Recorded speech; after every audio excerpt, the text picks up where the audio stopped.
ये था कि मतलब एक फाइनेंशियल इशू को लेकर सबसे बड़ा क्लेश था। अभी सोचे मैंने कहा जब इतना बंदा जीरो से उठ के कर सकता तो फिर कहीं ना कहीं दूसरे बंदे को देख के भी ना एक सही करने तो पैसा कमाना पड़ेगा, फिर मैंने छोटा पढ़ाई छोड़ ही देते हैं।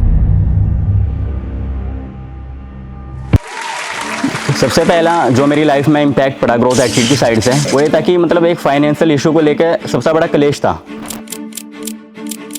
क्योंकि मैं अकेला ही घर पे भाई हूँ, बाकी तो सब सिस्टर है और कहीं ना कहीं रिस्पॉन्सिबिलिटी सब फादर साहब के पास थी और इस चीज़ को देखते रियलाइज़ भी होता था कि यार कब तक चलेगा। और फाइनेंशियल इशू की वजह से मेरी 12th के बाद भी ना स्टडी भी छूट गई थी। अब मैं करना तो चाह रहा था लेकिन फाइनेंशियल इशू की वजह से मैंने छोड़ दिया था। कुछ टाइम पहले मैं डायरेक्ट सेलिंग भी करता था लेकिन लॉकडाउन पीरियड्स में वो भी छोड़ दिया। कुछ टाइम के वहाँ से थोड़ा बहुत अमाउंट भी कमाए लेकिन एक वहाँ से ड्रीम वाली लाइफ मिली कि हाँ यार ऐसे भी हो सकता है। मैं भी ऐसे ही 11th की तैयारी कर रहा था बैठ के, फिर मैंने सोचा कि मैंने कहा यार अगर मैं इस साइड से करूँगा बैठ के, फिर मैंने सोचा मैंने कहा प्राइवेट ही करता हूँ, अपना साइड में कुछ काम भी करता हूँ और अपना थोड़ा बहुत इनकम भी आएगा, थोड़ा उससे घर भी चलेगा। तो शायद अमन सर की टीम से उस टाइम पे हम स्टार्टिंग से कनेक्ट यानी कि जीरो से कनेक्टेड थे उस टाइम पे। अभी सोचे मैंने कहा जब इतना बंदा जीरो से उठ के कर सकता तो फिर कहीं ना कहीं दूसरे बंदे को देख के भी ना एक सपना जागता है खुद का भी, हाँ यार ये हमारे सामने बंदा जीरो से स्टार्ट करके इतना पहुंच सकता है। तो फिर हमने सोचा यार इस चीज के बारे में, मैंने कहा यार की जाए स्टडी मैंने प्राइवेट कर दी, घिसट पिसट कर मतलब 12th कंप्लीट करी और 12th कंप्लीट करने के बाद सोचा कि यार अब अगर पैसे कमाएंगे तो फाइनेंशियल कंडीशन कैसे सही होगी और फाइनेंशियल कंडीशन अगर सही करने तो पैसा कमाना पड़ेगा, फिर मैंने छोटा पढ़ाई छोड़ ही देते हैं। और कहीं ना कहीं पढ़ाई मेरी छुट्टी तो दूसरा कोई ऑप्शन नहीं मिलता कि जॉब करे जाके कहीं पे, अपना घर पे छोटा मोटा बिजनेस था फादर साहब के साथ में वही करते थे। अब फिर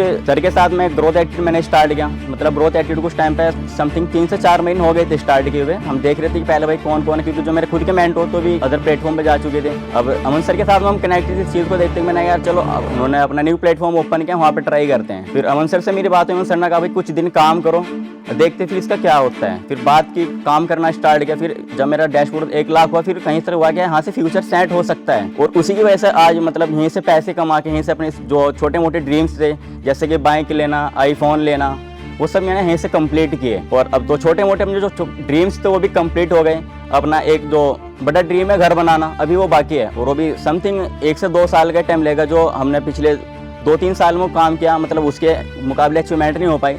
एक्सपीरियंस था, नॉलेज नहीं थी, लेकिन अब प्रॉपर्ली सब चीज़ें सीख ली है, पता लग गया कि भाई कैसे करना है, क्या कुछ करना है। जो चीज़ सोची थी वो धीरे धीरे कंप्लीट होती जा रही थी। वरना एक आईफोन लेना तो दूर की बात है, सोचते हुए भी डर लगता था कि यार कौन लेगा। पैसा यहाँ से कमाया, सब चीज़ें यहीं से की, जब इतना सब कुछ कर लिया आगे जो अपने जो ड्रीम्स वो भी कंप्लीट करेंगे। और परिवार के अंदर जो फाइनेंशियल इशू था कि छोटे छोटे पैसों को लेकर दिक्कतें होती थी वो भी कंप्लीट हो गई। और दूसरी सबसे बड़ी चीज़ लाइफ में ये हो पाई कि हम आज दूसरे के मोहताज नहीं बने। अगर वीक का 5,000 भी कमाते हैं तो खुली शान से जीतते कि हाँ यार खुद के दम पे कमाया। और सबसे बड़ी चीज़ ये थी कि यार अगर कमा भी रहे तो अपने परिवार के साथ में सेफ अपने घर पर रह के कमा रहे। वरना आज मार्केट में जाके चेक करो लोग 10-10 हज़ार रुपए के लिए भी ना 200 से 300 किलोमीटर दूर पड़े हैं। सबसे पहले तो मैं लेके ये मानता हूँ कि ग्रोथ एक्टिविटी का पार्ट हूँ और उस पार्टी की वजह से आज आप सबके बीच में बैठा हूँ। और कहीं ना कहीं फैमिली भी अब सपोर्टेबल, पहले तो फैमिली को भी लगता है कि यार ये काम नहीं होते वो नहीं होते, बताते मैंने कहा होगा एक दिन जरूर, बीच में स्ट्रगल भी किया अब भी करते, लेकिन अब वो चीज़ नहीं होती कि यार रियलाइज़ नहीं करना पड़ता कि यार होगा नहीं होगा। लेकिन अब 100% कॉन्फिडेंस हो गया कि यार जब इतने सारे लोग कर सकते हो हम भी कर सकते हैं। एक ग्रोथ एक्टिविटी की वजह से इतना